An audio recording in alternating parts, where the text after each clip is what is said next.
बिस्मिल्लाहिर्रहमानिर्रहीम अस्सलाम वालेकुम। अवामी पाकिस्तान न्यूज़ की तरफ से आपका मेज़बान हसन अस्करी। नाज़रीन, हमारे माशरे में जहाँ पे गुर्बत बढ़ रही है ना, वहाँ पे गरीबों को इस्तेमाल करने वाले लोग जो हैं ना, वो भी बढ़ रहे हैं। मेरे साथ एक मालिश करने वाला बैठा हुआ है, इससे हम पूछते हैं। इसने जो मुझे स्टोरी बताई है, वो स्टोरी मैं आप लोगों के सामने लेके आना चाह रहा हूँ। मुझे यकीन नहीं आ रहा था कि इतनी तादाद में हमारे माशरे में जो है ना बेहयाई फैल चुकी हुई है। बहरहाल फिर भी पूछते हैं इससे। अस्सलाम वालेकुम। वालेकुम सलाम। क्या नाम क्या है तुम्हारा? उस्मान। अच्छा उस्मान, मुझे ये एक बात बताओ कि तुम दिहाड़ी में कितनी मालशें कर लेते हो? 20 मालशां कर ली दियां। 20 मालशें कर लेते हो। अच्छा, सही कमाई जो है वो कितनी मालशों में से कर लेते हो? सही मालिश नहीं, सही कमाई, सही पैसे जो हैं वो कितनी मालशों के बंदे दे देते हैं? कितने के पैसे कमा लेता? 20,000 रुपया कमा लीदा। 20,000 रुपया? यार तेल ਦੀਆਂ ਸ਼ੀਸ਼ੀਆਂ ਮੈਂ ਵੀ ਲੈ ਕੇ ਤੁਰ ਪਵਾਂ। ਕਿਵੇਂ ਕਮਾਨਾ 20,000 ਰੁਪਇਆ? ਮੈਨੂੰ ਐ ਤੇ ਦੱਸ, ਤੇ 100 ਤੋਂ ਵੱਧ ਘੰਟੇ ਦਾ ਕੋਈ ਦਿੰਦਾ ਨਹੀਂ। ਕਿ 100 ਰੁਪਏ ਦੇ ਹਿਸਾਬ ਨਾਲ 20,000 ਬਣਦਾ ਮਹੀਨੇ ਦਾ। ਕਿੰਨਾ ਬਣੇਗਾ? 20 ਬੰਦਿਆਂ ਦਾ 100 ਰੁਪਏ ਲੈਦਾ, ਮੁਕੰਮਲ 400 ਰੁਪਏ ਲੈਦਾ। ਤੇ 20 ਬੰਦੇ ਰੋਜ਼ ਤੇ ਨਹੀਂ ਨਾ ਹੁੰਦਾ ਕਿ 20 ਬੰਦੇ ਲੱਗ ਜਾਣ। ਇਹ ਕਦੀ ਕਦਾਰ ਦੀ ਗੱਲ ਹੈ। 10 ਬੰਦੇ ਵੀ ਆ ਜਾਂਦੇ ਆ ਤਾਂ। ਮੈਨੂੰ ਇਹ ਇੱਕ ਮਿੰਟ ਮੇਰੀ ਗੱਲ ਸੁਣ। ਤੂੰ ਮੈਨੂੰ ਕਿਹਾ ਕਿ ਬਈ 100 ਰੁਪਇਆ ਮੈਂ ਲਵਾਂ ਨਾ, 20 ਬੰਦਿਆਂ ਦਾ 20,000 ਬਣਦਾ। 20 ਬੰਦਿਆਂ ਦਾ 20,000 ਨਹੀਂ ਬਣਦਾ, 20 ਬੰਦਿਆਂ ਦਾ 2,000 ਰੁਪਇਆ ਬਣਦਾ। ਤੂੰ ਮੈਨੂੰ ਇਹ ਦੱਸ ਕਿ ਤੂੰ 20,000 ਰੁਪਇਆ ਕਿਵੇਂ ਲੈਣਾ? ਮੇਰੇ ਕੋਲ ਗੱਲ ਨਾ ਲੁਕਾ, ਮੈਨੂੰ ਖੁੱਲ ਕੇ ਦੱਸ ਕਿ 20,000 ਕਿਵੇਂ ਕਮਾਉਣਾ? ਕਿੱਦਾਂ ਕਮਾਉਂਦਾ? 1000 ਰੁਪਏ ਕਮਾਉਂਦਾ ਨਾ ਮੈਂ। 1000 ਕੌਣ ਦਿੰਦਾ? ਕੌਣ ਹੈ? ਮੈਂ ਹੀ ਪੁੱਛ ਘਟਾਈਦਾ 1000 ਰੁਪਏ ਲਈਦਾ। ਕੌਣ ਦਿੰਦਾ? ਮਾਲਿਸ਼ ਕਰੀਦੇ ਨਾ ਗੋਲ ਚੱਕਰ। ਕਿੰਨਾ ਦੀ?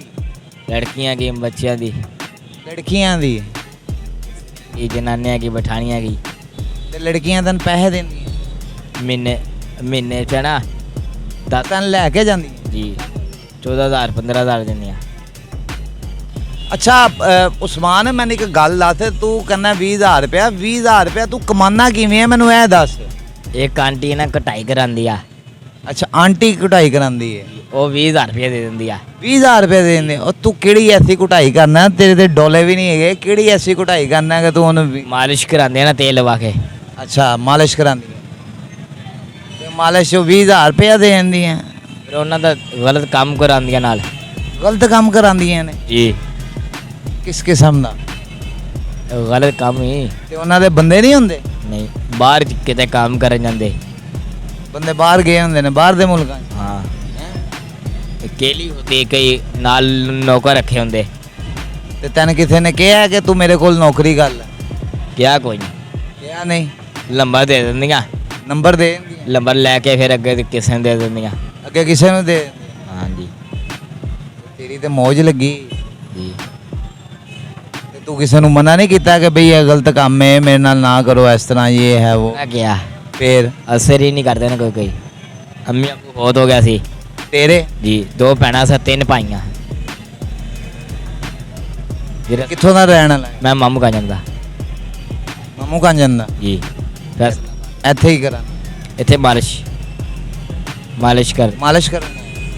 ਇੱਥੇ ਪਹਿਲੇ ਹੋਟਲ ਤੇ ਕੰਮ ਕੀਤਾ, ਹੋਟਲਾਂ ਦੇ ਕਰਕੇ ਫਿਰ ਵੇਟਰੀਆਂ ਦਾ ਹਾਲ ਦਾ ਕੰਮ ਕੀਤਾ। ਜਿੱਥੇ ਰਿਸ਼ਤੇਦਾਰ ਮੇਰੀ ਭੈਣ ਵਿਆਹੀ ਹੋਈ ਆ, ਉੱਥੇ ਫਿਰ ਮੇਰੇ ਕੋਲ ਗੋਹੇ ਚਕਾਉਂਦੇ ਰਹੇ ਆ। ਉਹਨਾਂ ਨੇ ਮੈਨੂੰ ਜਲੀਲ ਕੀਤਾ, ਫਿਰ ਉਹਨਾਂ ਨੇ ਮੈਂ ਕੀਤਾ ਜਲੀਲ। ਉਹ ਤਾਂ ਫਿਰ ਅੱਜ ਕੱਲ੍ਹ ਕੋਈ ਪੁੱਛਦਾ ਹੀ ਨਹੀਂ। ਰੋਟੀ ਦੇ 10 ਰੁਪਏ ਖਰਚੇ ਦਿੰਦੇ ਆ। ਤੂੰ ਕਹਿ ਰਿਹਾ 10 ਰੁਪਏ ਖਰਚਾ? ਮੈਂ ਤੇ ਹੈਰਾਨ। ਉੱਥੇ ਜਦੋਂ ਵਿਹਲਾ ਰਹਿੰਦਾ ਰਿਹਾ ਘਰ। ਜਦੋਂ ਪੁੱਤਰ ਤੇਰੀ ਸਿਹਤ ਮੁੱਕ ਜਾਏਗੀ, ਤੇਰੀ ਤਾਂ ਇਹ ਉਮਰ ਹੀ ਬੜੀ ਛੋਟੀ ਹੈ, ਤੇ ਫਿਰ ਉਦੋਂ ਕੀ ਕਰੇ? ਉਦੋਂ ਕੁਛ ਵੀ ਨਹੀਂ। ਤੂੰ ਉਹਨਾਂ ਨੂੰ ਮਨਾ ਨਹੀਂ ਕਰਦਾ ਕਿ ਮੇਰੇ ਨਾਲ ਨਾ ਇੰਝ? ਕਿਸੇ ਦਾ ਦਿਲ ਕਰਦਾ ਕੁੜੀਆਂ ਦਾ, ਕਿਸੇ ਦਾ ਨਹੀਂ ਕਰਦਾ। ਤੇ ਲੈ ਕੇ ਕਿੱਥੋਂ ਜਾਂਦੀਆਂ ਕਿ ਤੈਨੂੰ ਫੋਨ ਕਰਦੇ? ਗੋਲ ਚੱਕਰ ਕਿਹੜਾ? ਲਿਬਰਟੀ ਗੋਲ ਚੱਕਰ? ਬਲਟੀ। ਤੇ ਮੈਨੂੰ ਇਹ ਦੱਸ, ਉਹ ਕੱਲੀ ਆਂਟੀ ਹੁੰਦੀ ਹੈ ਕਿ ਹੋਰ ਵੀ ਕੋਈ ਉਹਦੇ ਨਾਲ ਹੁੰਦੀ ਹੈ? ਕੱਲੀ। ਘਰ ਵੀ ਖਾਲੀ ਹੁੰਦਾ ਨਾ, ਕੈਮਰੇ ਨਹੀਂ ਲੱਗੇ ਹੁੰਦੇ ਉੱਥੇ। ਇੰਜੇ ਬੈੱਡ ਸ਼ੈੱਡ, ਮੰਜੀਆਂ ਡਾਈਆਂ ਹੁੰਦੀਆਂ। ਰੋਟੀ ਛੋਟੀ ਖਵਾਉਂਦੀ, ਪਾਣੀ ਸ਼ਾਣੀ ਪਿਲਾ ਕੇ ਬਿਠਾਉਂਦੀ ਹੈ, ਸਵਾਲ ਲਾ ਕੇ फिर घटा दिया। नादरीन, हमारा माशरा बेरार हुए कि कौन सी सीढ़ियाँ चढ़ रहा, मुझे ये समझ नहीं आ रही है। अब इसका कोई कसूर नहीं है, कसूर उन लोगों का है या उन ख़वातीन का है कि जो इसको ले जाती हैं और जाके वरगलाती हैं। वो तो अपने काम के लिए जाता है। अगर तू है काम ना करें तो तू दिहाड़ी दे किन्ने पैसे कमा लवें, गलत काम ना करें तो कितने के कमा लवें? 4-5 कमा लेगा। 400-500 बस करके गलत काम कर लेना कि भाई चलो पैसे आ रहे हैं, हाँ जी, वो आप करवा लेती फिर गल, तो किसी को दस दिया भी नहीं। वो दस दिया नहीं।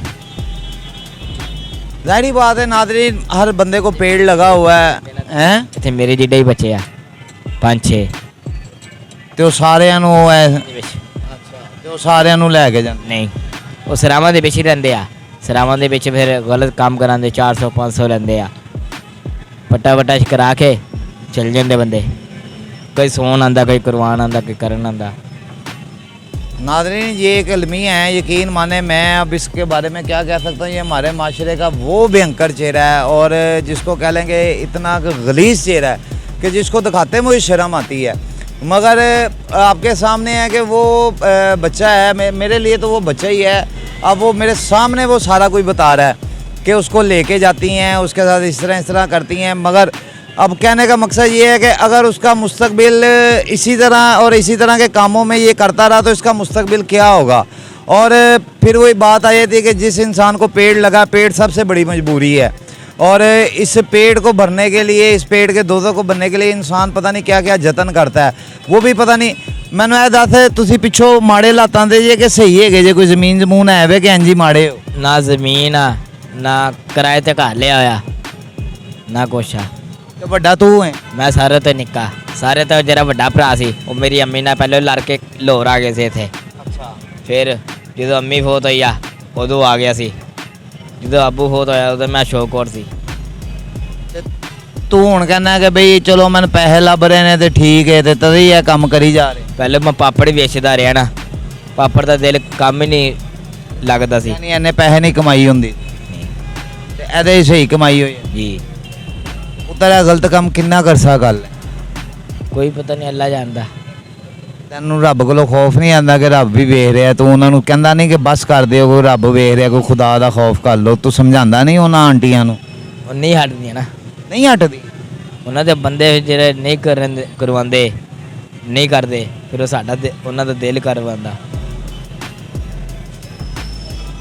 ਬਾਹਰ हैं अमीर घर होंदियां ना। फिर नादरीन, अमीरी भी जो है ना एक बहुत बड़ा गुनाह है और रब ताला किसी को अमीर भी ना करे और इस तरह अमीर ना करे कि उसको ये पता ही ना हो कि मेरी इज़्ज़त कहाँ पे है, किसके साथ सो रही है, क्या कर रही है, क्या नहीं कर रही है। यकीन माने नादरीन, आज का ये इंटरव्यू सिर्फ दिखाने का मकसद ये था कि हमारे माशरे में बुराई जो है वो किस हद तक फैल चुकी हुई है और वो लोग कि जो अपने घरों में तवज्जो नहीं दे पाते हैं और अपना पैसा कमाने की गर्ज से बाहर निकले रहते हैं। मैं उनको ये ज़रूर कहूँगा कि खुदारा कमाओ पैसा, अपने बाल बच्चों के लिए कमाओ, मगर उन पे नज़र भी रखो और ये भी देखो कि आपके घर में हो क्या रहा है।